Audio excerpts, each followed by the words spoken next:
ರಾಜ್ಯಪಾಲರನ್ನ ಭೇಟಿ ಮಾಡಿ ಕರ್ನಾಟಕದಲ್ಲಿ ಆಡಳಿತ ಕುಸಿದೋಗಿ ಗೂಂಡಾ ರಾಜ್ಯ ಆಗಿದೆ. ಹೇಳೋರು ಕೇಳೋರು ಯಾರೂ ಇಲ್ಲದ ಪರಿಸ್ಥಿತಿಯಲ್ಲಿ ಒಂದು ರೀತಿ ಜಂಗಲ್ ರಾಜ್ಯ ಆಗೋಗ್ಬಿಟ್ಟಿದೆ ಕರ್ನಾಟಕ.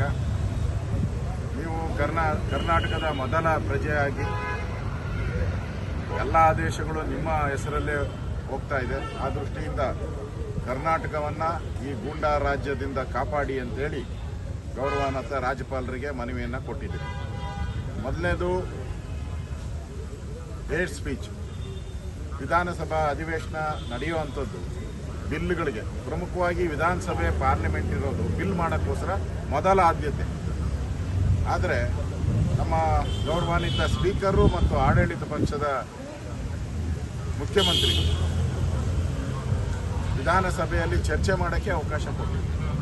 ಯಾವುದೋ ಸಣ್ಣ ನೆಪ ಒಡ್ಡಿ ಆ ಬಿಲ್ನ ಚರ್ಚೆಗೆ ಅವಕಾಶ ಮಾಡಿಕೊಡ್ತಾರೆ. ಮಾಧ್ಯಮ ಮತ್ತು ಸೋಷಿಯಲ್ ಮೀಡಿಯಾ ಜನಗಳು ಯಾವುದೇ ವಿಚಾರ ಮಾತಾಡಿದ್ರೂ ಅವ್ರ ಮೇಲೆ ಕೇಸ್ ಹಾಕ್ಬೋದು. ಅಷ್ಟು ಕಾನೂನುಗಳನ್ನು ತಂದಿದ್ದಾರೆ. ಕೈ ಸನ್ನೆ ಮಾಡಿದ್ರೆ ಕೇಸ್ ಹಾಕ್ಬೋದು, ಕಣ್ಣು ಮಿಟಿಕಿಸಿದ್ರೆ ಕೇಸ್ ಹಾಕ್ಬೋದು, ಮಾತಾಡಿದ್ರೆ ಕೇಸ್ ಹಾಕ್ಬೋದು. ಆ ರೀತಿಯಾದಂಥ ಎಮರ್ಜೆನ್ಸಿ 1975ನೇ ಇಸ್ವಿಯಲ್ಲಿ ಎಮರ್ಜೆನ್ಸಿ ತಂದಾಗ ಇಂದಿರಾ ಗಾಂಧಿಯವರು ಯಾವ ಕುತಂತ್ರವನ್ನು ಮಾಡಿದರು, ಅದೇ ಕುತಂತ್ರವನ್ನು ಸಿದ್ದರಾಮಯ್ಯನವರ ನೇತೃತ್ವದಲ್ಲಿ ಇವತ್ತು ಮಾಡ್ತಾ ಇದ್ದಾರೆ. ದಯವಿಟ್ಟು ಇದಕ್ಕೆ ಸಹಿ ಹಾಕಿದ್ರೆ ರಾಜ್ಯದಲ್ಲಿರುವಂಥ ಮಾಧ್ಯಮ ಮಾತಾಡುವಂಥ ಹಕ್ಕು, ಪೊಲಿಟಿಕಲಿ ನಾವು ಏನು ವಿರೋಧ ಪಕ್ಷಗಳು ವಿರೋಧ ಮಾಡೋಕ್ಕೆ ಭಾಷೆಯನ್ನು ಉಪಯೋಗ ಮಾಡ್ತೀರಿ, ಅದು ಎಲ್ಲ ಕೂಡ ಪೊಲೀಸರ ರಾಜ್ಯ ಆಗೋದು. ಪೊಲೀಸರು ಸರ್ಕಾರದ ಚಿತಾವಣೆ ಮೇಲೆ ಯಾರ ಮೇಲೆ ಬೇಕಾದರೂ ಕೇಸ್ ಹಾಕ್ಬೋದು, ಎಲ್ಲರನ್ನೂ ಜೈಲಿಗೆ ಕಳಿಸ್ಬೋದು. ಹಿಂಗಾದರೆ ಪ್ರಜಾಪ್ರಭುತ್ವ ಎಲ್ಲಿ ಉಳಿಯುತ್ತೆ? ಅದರಿಂದ ಈ ಕಾಂಗ್ರೆಸ್ ಮಾಡಿರೋ ಈ ಕುತಂತ್ರದ ಬಿಲ್ಲನ್ನು ದಯವಿಟ್ಟು ಸಹಿ ಮಾಡಬೇಡಿ. ಇದು ರಾಜ್ಯಕ್ಕೆ ಮಾರಕವಾದಂಥ ವಾಕ್ ಸ್ವಾತಂತ್ರ್ಯವನ್ನು ಕಸಿದುಕೊಳ್ಳುವಂಥ ಒಂದು ದುರುಳ ಬಿಲ್. ಈ ದುರುಳ ಬಿಲ್ಲನ್ನು ದಯವಿಟ್ಟು ಸಹಿ ಮಾಡಬೇಡಿ ಅನ್ನೋ ವಿನಂತಿಯನ್ನು ಮಾಡಿದ್ದೀವಿ.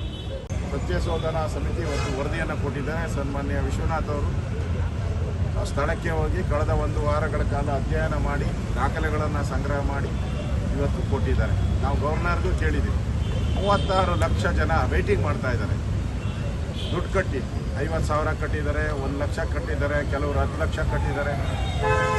36 ಲಕ್ಷ ಜನ ವೇಟಿಂಗ್ ಮಾಡ್ತಾ ಇರೋರು ಬಿಟ್ಟು ಯಾವುದೋ ಕೇರಳದ ಕೋಗಿಲೆ ಕೂಗ್ತು ಅಂತೇಳಿ, ಕೇರಳದ ಕೋಗಿಲೆ ಕೂಗಿದಕ್ಕೋಸ್ಕರ ಇಲ್ಲಿ ನಮ್ಮ ಕೋಗಿಲೆಗಳೆಲ್ಲ ಬಾಯಿ ಮುಚ್ಕೊಂಬಿಟ್ಟವೆ. ನಮ್ಮ ರಾಜ್ಯದಲ್ಲಿ ಇರ್ತಕ್ಕಂಥ ಕಾಗೆಗಳೆಲ್ಲ ಬಾಯಿ ಮುಚ್ಕೊಂಬಿಟ್ಟವೆ. ಇವತ್ತು ಕೇರಳದ ಸರ್ಕಾರ ಕರ್ನಾಟಕವನ್ನು ಆಳ್ತಾ ಇದೆಯಾ? ಕೇರಳದಲ್ಲಿರುವ ವೇಣುಗೋಪಾಲ್ ಅವರು ಅಲ್ಲಿನ ಮುಖ್ಯಮಂತ್ರಿ, INDA ಪಾರ್ಟ್ನರ್ ಮುಖ್ಯಮಂತ್ರಿ,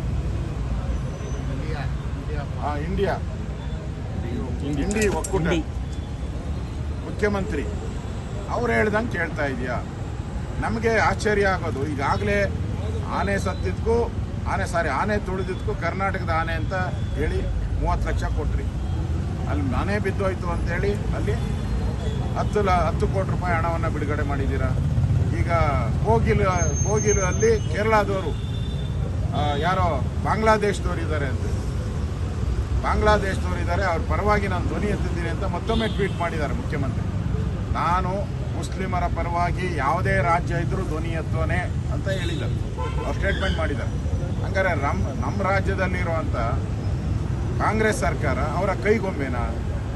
ಕೇರಳದ ಕೈಗೊಂಬೆನಾ? ಕರ್ನಾಟಕದಲ್ಲಿ ನಿಮ್ಮನ್ನು ಎಲೆಕ್ಟ್ ಮಾಡಿರೋದು ರಾಜ್ಯದ ಪರವಾಗಿ ಮಾತಾಡಿ ಅಂತ. ಇವತ್ತು ರಾಜ್ಯದಲ್ಲಿ ಕನ್ನಡಕ್ಕೆ ಅವಮಾನ ಮಾಡ್ತಾ ಇದ್ದಾರೆ. ಕೇರಳ ರಾಜ್ಯದಲ್ಲಿ ಅಲ್ಲಿನ ಭಾಷಾ ನೀತಿ ಏನಿದೆ ಅದನ್ನು ವೈಲೇಟ್ ಮಾಡ್ತಾ ಇದ್ದಾರೆ. ಸಂವಿಧಾನದ ಅಡಿಯಲ್ಲಿ ಏನು ನಮಗೆ ಅವಕಾಶಗಳಿತ್ತು ಮಾತೃಭಾಷೆಗೆ, ನರೇಂದ್ರ ಮೋದಿಯವರು ಮಾತೃಭಾಷೆಗೆ ಎಲ್ಲ ರಾಜ್ಯಗಳು ಅವಕಾಶ ಕೊಡಬೇಕು ಅಂತ ನರೇಂದ್ರ ಮೋದಿಯವರು ಪದೇ ಪದೇ ಹೇಳ್ತಾ ಇದ್ದಾರೆ ಎಲ್ಲ ಸ್ಪೀಚಲ್ಲೂ. ಮೊದಲಿಂದನೂ ಚುನಾವಣೆ ಮಾಡಿ ಅಂತಾನೆ ಹೇಳ್ತಾ ಇದ್ದೀವಿ. ನಿಮಗೆ ವಾರ್ಡ್ಗಳ ಮೀಸಲಾತಿ ಮಾಡೋಕ್ಕಾಗಿಲ್ಲ ಅಂದರೆ 198ಗೆ ಮಾಡಿ ಅಂತಲೂ ನಾವು ಅಪೀಲ್ ಮಾಡಿದ್ದೀವಿ ಕೋರ್ಟ್ಗೆ. ನಾವು ಕೂಡ ಸುಪ್ರೀಂ ಕೋರ್ಟ್ ಹೋಗಿ ಆದರೆ ಈಗೆಲ್ಲ ವಾರ್ಡ್ಗಳು ಇವೆಲ್ಲ ಕ್ಯಾಟಗರಿ ಎಲ್ಲ ಮಾಡಿರೋದ್ರಿಂದ ಬೇಗ ಚುನಾವಣೆ ಮಾಡಿ ನಾವು ರೆಡಿ ಇದ್ದೀರಿ. ಈ ಚುನಾವಣೆ ಗೆಲ್ಲಕ್ಕೆ ರಾಜ್ಯದಲ್ಲಿ ಕಾಂಗ್ರೆಸ್ ಮಾಡಿರುವಂಥ ಗುಂಡಿಗಳೇ ಸಾಕು. ರಾಜ್ಯದಲ್ಲಿ ಬಿದ್ದಿರೋವಂಥ ಗುಂಡಿಗಳು, ಅದರಲ್ಲಿ ಸತ್ತಿರುವಂಥ ಜನ ಪಾಪ, ಏಟು ತಿಂದಿರೋರು, ಕಸದ ರಾಶಿ ರಾಶಿ ಬಿದ್ದಿರುವಂಥದ್ದು, ಕಾನೂನು ಸುವ್ಯವಸ್ಥೆ ಹಾಳಾಗಿರೋದು, ಇದಕ್ಕಿಂತ ಬೇರೆ ವಿಚಾರಗಳೇನು ಬೇಕಾ?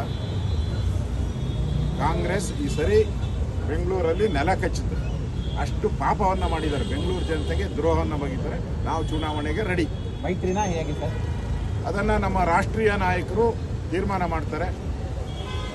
ಇನ್ನೇನು ಕೆಲವೇ ದಿನಗಳಲ್ಲಿ ಹೊಸ ನಮ್ಮ ರಾಷ್ಟ್ರೀಯ ಅಧ್ಯಕ್ಷರು ಸ್ವೇರಿಂಗ್ ಮಾಡ್ತಾರೆ.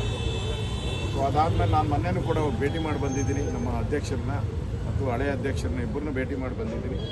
ಕರ್ನಾಟಕದ ಬಗ್ಗೆ ಅವರು ಈ ಚುನಾವಣೆ